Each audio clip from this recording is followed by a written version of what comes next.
Good afternoon and welcome to Awakening Self-Awareness. Our guest tonight, Sigrun, is based in London. She is originally from Iceland and she is practicing Raja Yoga since 2008.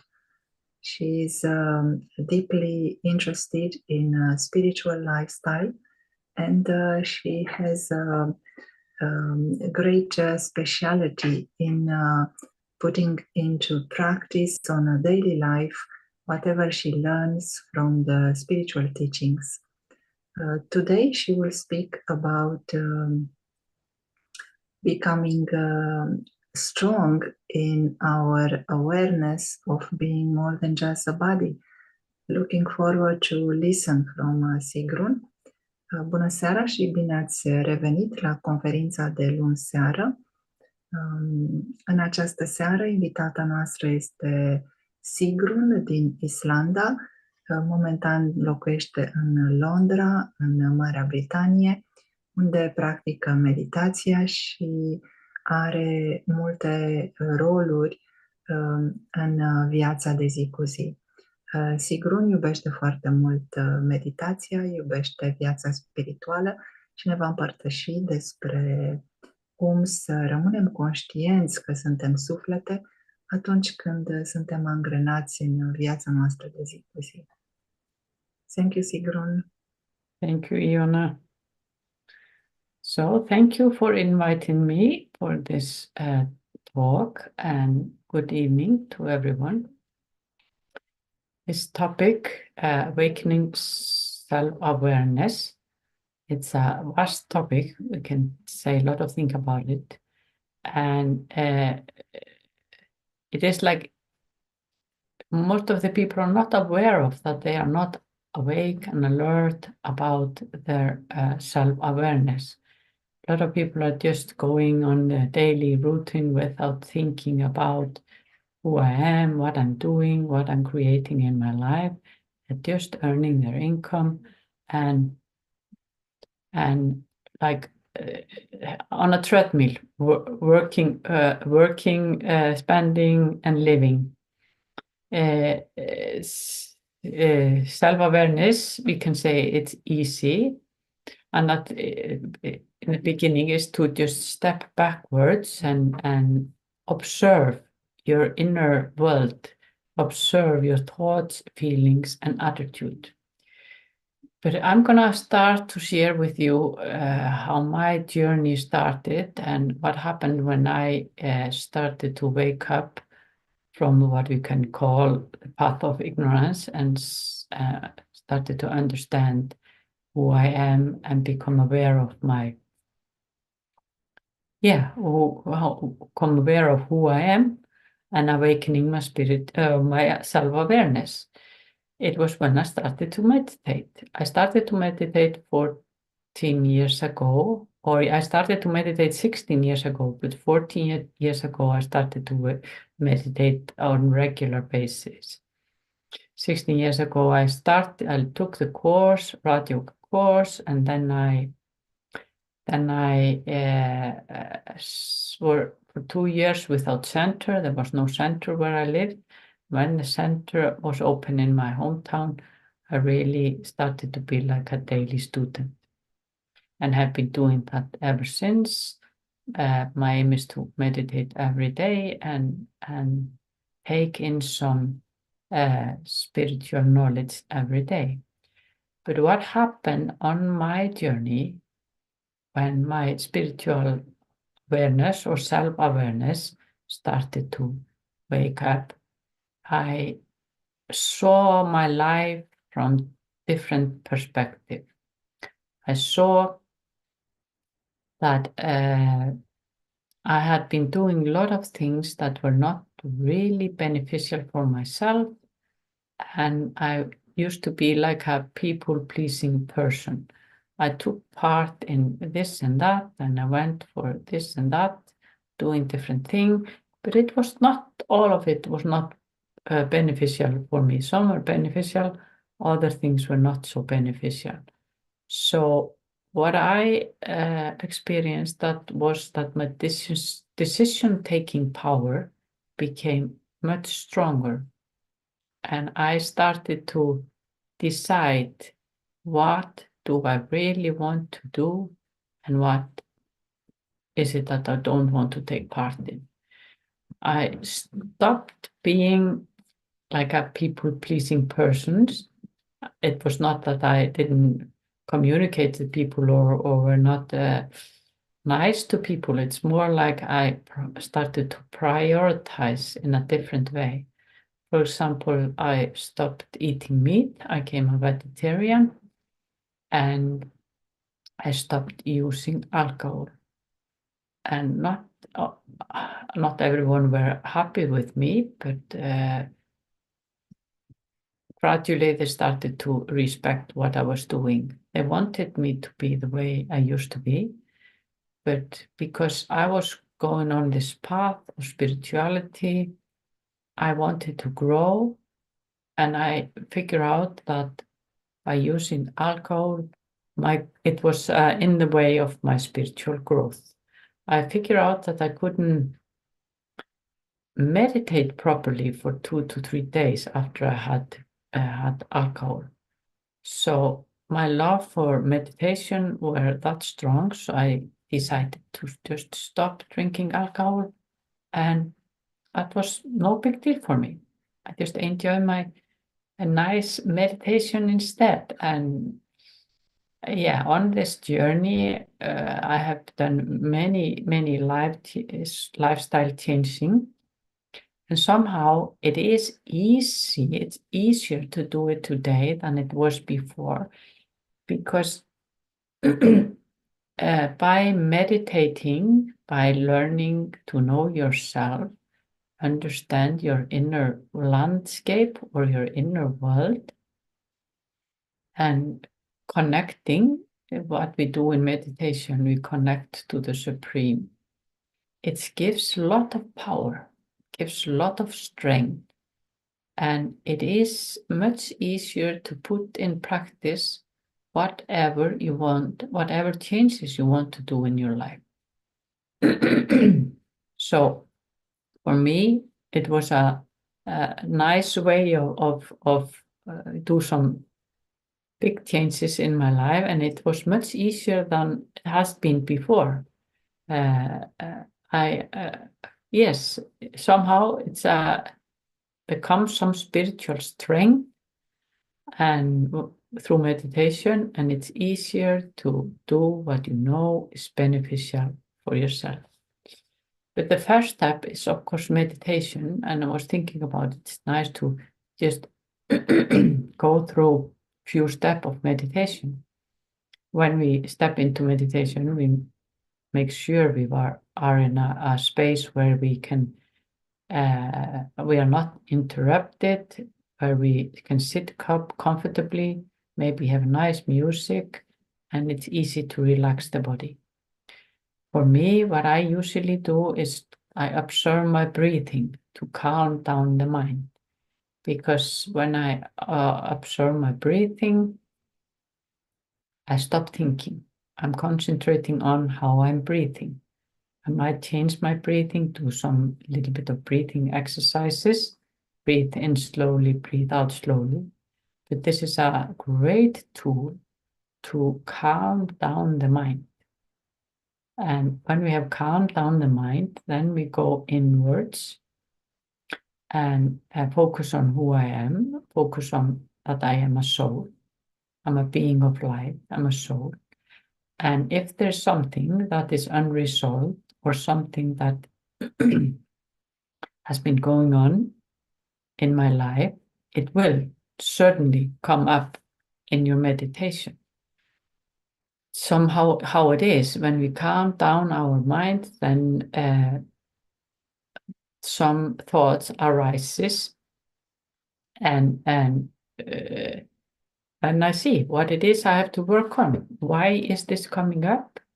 I can become more aware of what is happening internally and what is disturbing my peace. So when I do it regularly, when I meditate regularly, I will figure out what it is that disturbs my peace. And by understanding that, then it's easy to do some life changes or changes of lifestyle, so you can create more peace internally.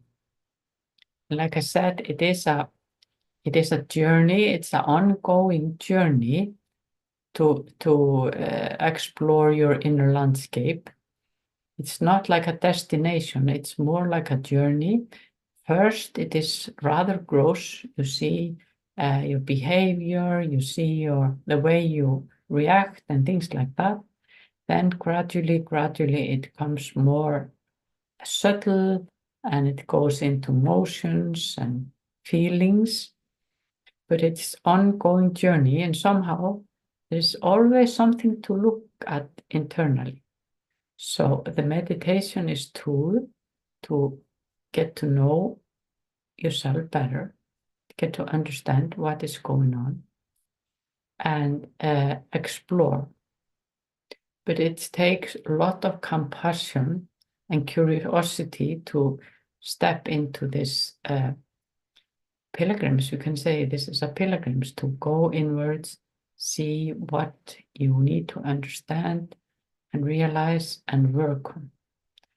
And when we meditate, that comes up quite a lot, what is needed to work on.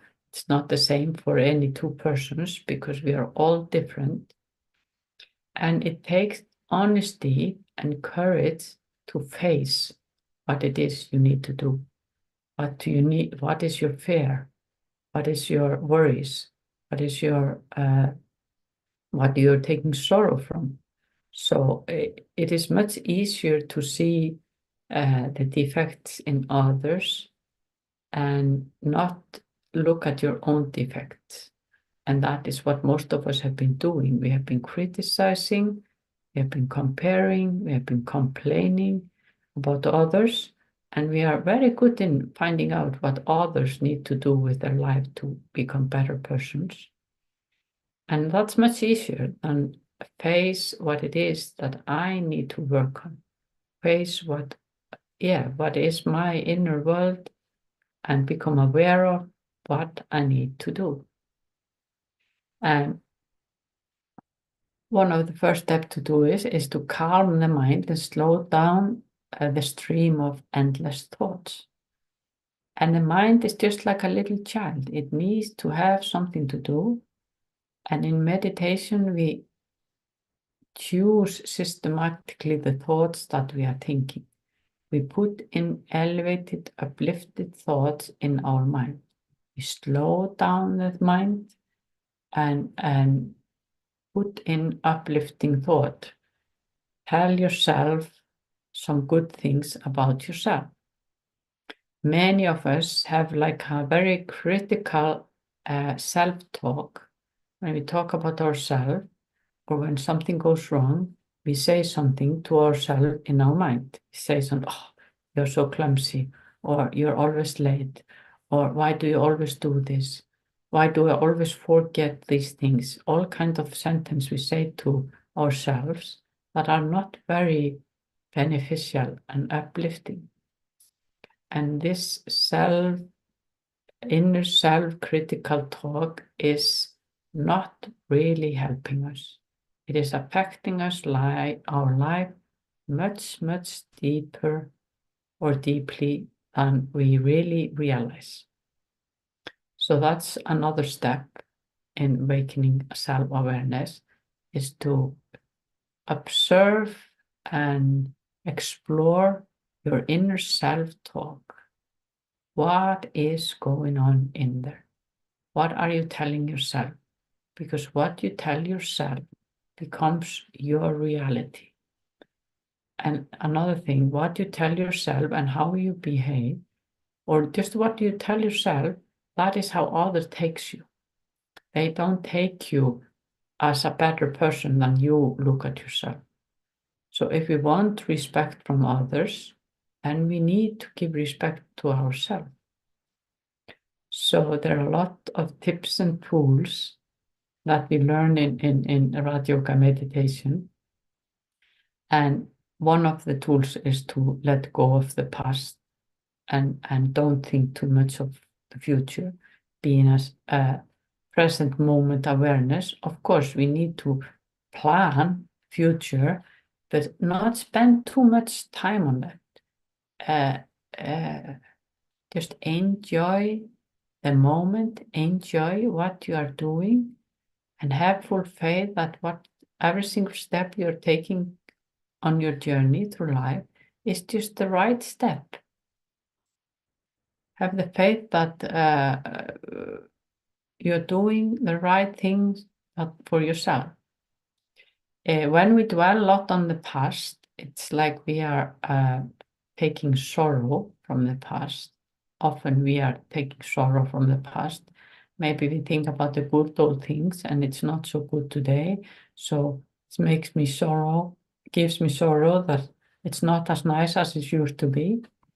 Or you used to be more fit or younger or life used to be better, then I'm taking sorrow from the past. And if I dwell a lot on the future, we tend to worry. And sorrow and worries are of no use. These are things that are of no use because they're just draining our energy. And we really want to hold on to our energy, use our energy, and not dwell on the negative side of life. That is worry and sorrow and fear. And it's sad that over 80 or 90% of our worries will never come to real, because we are worrying about things that never happened, and then we have wasted that time. Just want to a little bit talk about who we are. We learn that we are souls in Brahma Kumaris. And if you listen to how you talk about your body, it can be like a deep realization, because we tend to say, I have a pain in my shoulder, or my eyes are this color, or my nose is like this, or my ear is like this. And if you listen to this, my eyes, my nose, my ear, who is talking? We usually don't say, I the nose, or I the ears. We say, this is my nose, this is my ear, this is my hip, this is my foot. But who is speaking? It is the soul that is speaking. And when we realize that we are souls, we can learn to step into soul conscious states. When we consider ourselves to be bodies, then we think that this is all I, but in reality, this is just my vehicle. I am a soul, and I, the soul, am playing my part, and I'm using this body. And if you just listen to how you talk about your body, it's you, the soul, who's talking when you say, my foot, my hand, my neck, my eyes. It's I, the soul, who are expressing something. But we have completely forgotten this. And this is the big step to become a self-aware. That you indeed are not your you are not your ears, you are not your eyes, you are not this part of the body. And just by observing, there is something that is speaking there about this body that is not you. There's something in there. And when I realize this, I become awake and I become alert, and I understand that there is something different to me than I thought before. And this is like the big step in self-awareness. Stop to identify with how I look, whether I feel like I'm ugly, beautiful, too small, too fat, too tall. You know, I say all this, all the sentence that I put "too" in front of are nonsense. These are just what I have been taught that we should not look, but this is just wrong beliefs. We are all perfect in our way. We are just playing our part. We have this body to play out this part, and my part is just perfect for me, the soul. This is the best body to learn from, whatever it's showing up or whatever is playing out. This is the best costume I have ever could get at this moment in time, and start to love this body.